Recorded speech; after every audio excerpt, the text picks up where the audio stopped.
नमस्ते दोस्तों। अगर आप रेलवे ग्रुप डी की तैयारी कर रहे हैं या किसी और एग्जाम की तैयारी कर रहे हैं तो ये ट्रेन वाला सवाल एग्जाम में जरूर आएगा। इसको सीख लीजिए ताकि एग्जाम में आए तो आप इसे करके अपने नंबर पूरे लेके आ पाए। देखो, आसान सवाल है, लैंग्वेज कठिन हो सकती है। प्रश्न क्या कह रहा है देखिए, 364 मीटर लंबी एक रेलगाड़ी 26 सेकंड में एक खंबे को पार करती है। रेलगाड़ी की गति मीटर प्रति सेकंड में ज्ञात करें। देखिएगा, बेसिक लेवल से मैं स्टार्ट करूंगा और देखो जहां खत्म होगा उस लेवल को देख लेना कौन सा लेवल है। अब आपसे पूछा गति, गति का मतलब क्या होता है भाई, चाल पूछ रहा है। और चाल बराबर क्या फॉर्मूला होता है, दूरी बटे समय, यही तो फॉर्मूला होता है। अब दूरी है आपके पास कितनी, 364 मीटर की, 364 की, ठीक है। समय है 26 सेकंड का, दूरी मीटर में है, समय सेकंड में है, तो चाल मीटर पर सेकंड में निकलेगी। बिल्कुल सही दिया गया है, ठीक है। ये एक खंबे को पार कर रही है तो खंबे का मतलब है ट्रेन अपनी ही दूरी को पार करेगी। 26 से कटाएंगे 364 को तो ये 14 बार में कटेगा। ये आपके सवाल का हो जाएगा बिल्कुल सही जवाब, यानी कि 14 मीटर प्रति सेकंड आपकी चाल हो गई। अब देखेंगे अगला सवाल। अगला सवाल है, सभी प्रश्न परीक्षाओं में पूछे गए हैं। एनटीपीसी 2022 में यह सवाल आया था। 95 किलोमीटर प्रति घंटे की गति से चलने वाली एक ट्रेन 18 सेकंड में एक खंबे को पार करती है। ट्रेन की लंबाई मीटर में है। बहुत बढ़िया सर, लंबाई पूछिए यानी कि दूरी पूछी गई है। तो दूरी बराबर फॉर्मूला आपको पता होगा, दूरी बराबर होता है चाल गुणे समय, ठीक है। चाल गुणे समय, चाल गुणे समय, ठीक है। चाल गुणे समय, समय गुणे चाल लिख दो, चाहे चाल गुणे समय लिख दो, एक ही बात है। चलिए, आपके पास समय कितना है, 18 सेकंड का, चाल कितनी है, 95 की। अब आपके पास जो चाल है ना वो किलोमीटर पर घंटे में, आंसर मीटर में पूछ रहा है, तो इसको चेंज करना पड़ेगा आपको छोटी यूनिट में। किलोमीटर पर घंटे को मीटर पर सेकंड में चेंज करना पड़ेगा, तो 5/18 से आपको मल्टीप्लाई करना पड़ेगा। तो 18 से ये 18 कट जाएगा, 95 का गुना 5 से कर दो, ये हो जाएगा 475। ये आपके सवाल का हुआ बिल्कुल सही जवाब, 475, यानी कि पहला ऑप्शन बिल्कुल सही जवाब है। अब देखेंगे अगला सवाल। अगला सवाल है, 255 मीटर लंबी एक रेलगाड़ी 72 किलोमीटर पर घंटे की चाल से चल रही है। 745 मीटर लंबाई के एक प्लेटफॉर्म को कितने समय में पार करेगी।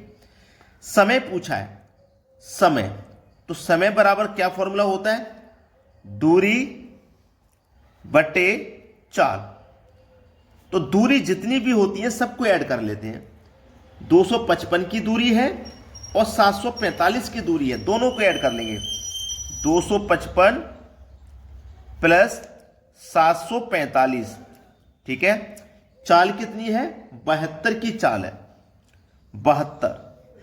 अब देखो, चाल जो किलोमीटर में है ना, और आंसर पूछा सेकंड में, यानी कि चाल को मीटर पर सेकंड में आप चेंज कर लोगे, यानी कि 5/18 से मल्टीप्लाई कर दोगे, ठीक है। अब आप इन दोनों को जब जोड़ेंगे तो ये हो जाएगा 1000, ठीक है, 1000 हो गया।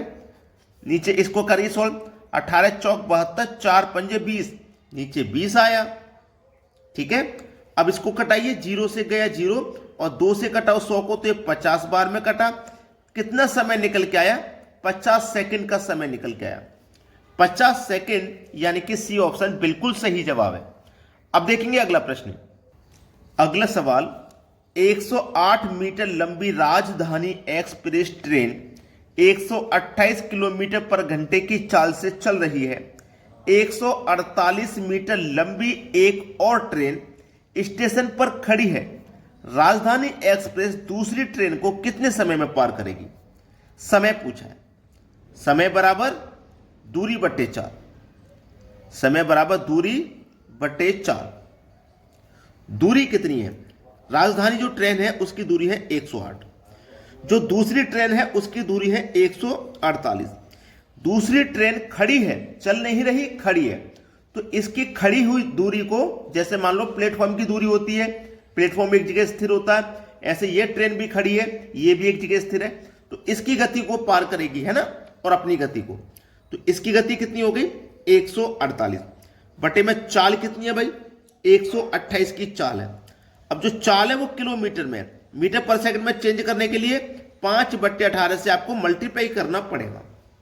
क्लियर है इतनी बात? चलिए इन दोनों को जोड़िए, 256 हो जाएगा, बटे में 128 हो जाएगा, गुने 5 हो जाएगा, तीसरे नंबर वाली संख्या 18 गुणे में ऊपर पहुंच जाएगी, गुणा में ऊपर पहुंच जाएगी। ठीक है, चलिए 128 से 256 कटेगा 2 बार में, कट गया। 2 का गुना करो 18 से तो ये 36 हो जाएगा, बटे में है 5, इस 5 से भाग दीजिए, 5 सत्ते 35, एक बचा दशमलव लगा, 0 ऐड कर देंगे एक में, 10 हो जाएगा, 5 दूनी का 10, 7.2 सेकेंड। डी ऑप्शन बिल्कुल सही जवाब है। कितने समय में पार कर देगी? 7.2 सेकेंड में पार कर देगी। अब देखेंगे अगला सवाल। अगला सवाल है, इस प्रश्न की मैं बात करूं, यह प्रश्न सन 2023 में ही 2 बार आया था। ये 2 लिखा है ना, सन 2023 में ये 2 बार आया था। एक बार एसएससी सीपीओ, एक बार एसएससी सीजीएल मेंस में आया था यही सवाल। तो कितना इंपॉर्टेंट है आप समझ सकते हैं। 350 मीटर लंबी एक रेलगाड़ी 1250 मीटर लंबी सुरंग से 80 सेकंड में गुजरती है। ट्रेन की गति क्या है? गति मतलब चाल पूछा, गति मतलब चाल पूछा। चाल बराबर फॉर्मूला दूरी बट्टे समय होता है। चलिए दूरी कितनी है? एक तो दूरी 350 की, एक 1250 की, दोनों को ऐड कर लेंगे तो ये हो जाएगा 1600। भाई दूरी जितनी भी होती है उनको ऐड कर लेते हैं, ठीक है। समय कितना है आपके पास? 80 सेकंड का समय है, बटे में 80 लिख लीजिए, लिख लिया। अब देखो उसने ट्रेन की जो गति है ना वो किलोमीटर पर घंटे में पूछी है, किलोमीटर पर घंटे में, और ये हमारी दूरी मीटर में है, समय सेकंड में है, तो इससे चाल हमारी मीटर पर सेकंड में आएगी। लेकिन हमें किस में निकालनी है? किलोमीटर पर घंटे में निकालनी है। तो किलोमीटर पर घंटे में निकालनी है तो इसमें 18/5 से मल्टीप्लाई आपको करना पड़ेगा, ठीक है। चलिए 0 से गया 0, 8 दूनी 16 और 1 0 यानी कि 20 बार में गया, ठीक है। 20 बार में गया, 5 से कटाओ 20 को 4 बार में, और 18 चौके 72, यानी कि 72 किलोमीटर प्रति घंटा आपकी चाल हो गई।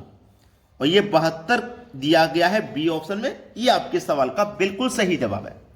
2 बार आया है ये सवाल, लेकिन आप परेशान मत होना, तरीका हम बता रहे हैं इसको कैसे किया जाएगा। अब देखेंगे अगला सवाल। अगला प्रश्न है, एक रेलगाड़ी 400 मीटर लंबे प्लेटफॉर्म को 50 सेकंड में, देखो एक रेलगाड़ी 400 मीटर लंबे प्लेटफॉर्म को 50 सेकंड में, ठीक है, और एक अन्य रेलगाड़ी है जो 600 मीटर लंबे प्लेटफॉर्म को, एक 600 मीटर लंबा प्लेटफॉर्म है उसको 60 सेकंड में पार करती है। यानी कि 400 मीटर का प्लेटफॉर्म 50 सेकंड में पार हो रहा है, 600 मीटर का 60 सेकंड में पार हो रहा है, ठीक है। तो रेलगाड़ी की लंबाई और चाल कितनी है? लंबाई और चाल दोनों पूछा है। देखिएगा इन दोनों का अंतर कर लीजिए, 200 आएगा, इन दोनों का अंतर कर लीजिए 10 आएगा, यानी कि 10 बराबर 200 के है। जब 10 बराबर 200 के है भैया, तो 1 बराबर कितने के होगा? 20 के होगा। जब 1 बराबर 20 के होगा तो यहां के समय कितना है? 50 सेकंड का है। तो 50 बराबर कितने के होगा? 50 बराबर 1 बराबर 20 के, तो 50 बराबर कितने के? 20 से गुना कर दो, 5 दूने का 10, 1 0 ये 1 0 ये, मतलब 2 0, यानी कि 1000 के, ठीक है, 1000 के बराबर होगा। यही तो है। अब इस 1000 में से इस 400 को घटा दीजिए, क्योंकि ये जो 50 सेकंड में 400 मीटर की दूरी तय की जा चुकी है, इसको पार कर रहा है।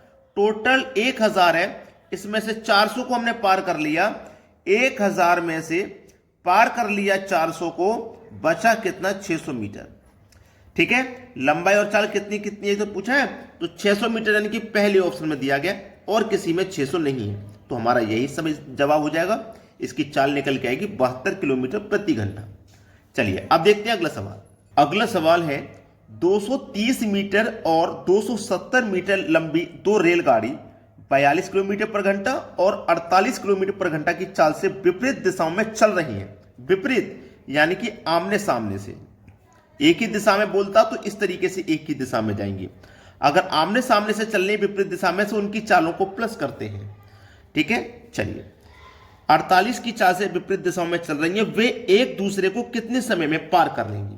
कितने समय में, यानी कि समय पूछा जा रहा है, और समय बराबर क्या होता है? दूरी बट्टे चाल, यही तो होता है। अब देखो दूरी कितनी है, 230 और 270 मिलाकर के कितना हो जाएगा भैया? 500।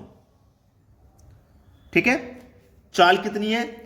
48 और 42, कितना हो जाएगा चाल? 48 और 42 मिलाकर के, 48 और 42 मिलाकर के हो जाएगा ये 42 में से 2 इधर दे दो, 50 और 40 90 हो जाएगा चाल। लेकिन ये चाल किलोमीटर में, आंसर सेकंड में है, तो इसको 5/18 से आपको मल्टीप्लाई करना पड़ेगा। ठीक है, 18 पंजे 90। ठीक है, अब देखो ऊपर 500 है, नीचे 5 गुने 5 यानी कि 25 है। 500 और नीचे 25, 25 दूनी 50 और एक ये 0, 20 सेकंड आएगा आंसर निकल के, जो कि हमारे सी ऑप्शन में दिया गया। तो सभी बच्चे वीडियो को लाइक जरूर करें और शेयर, ताकि सभी बच्चे एग्जाम की तैयारी अच्छे से कर पाए। वीडियो देखने के लिए बहुत बहुत धन्यवाद।